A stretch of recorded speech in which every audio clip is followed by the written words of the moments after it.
Sige, mabilis lang po, baka mapayak pa ako. Hindi, gusto ko lang itaas lahat ng pasasalamat sa Lord, sa kagalingan, unang-una, na ginawa ng Lord sa aming anak.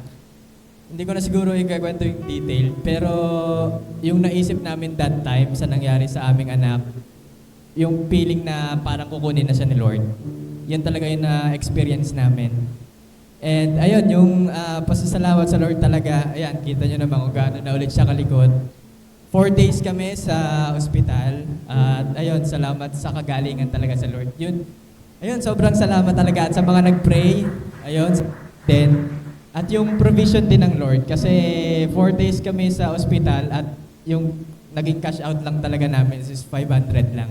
Kaya salamat talaga sa Lord sa mga ginagamit niya ang paraan para makapag-provide sa atin at sa kagalingan. All the glory sa Lord. All the glory.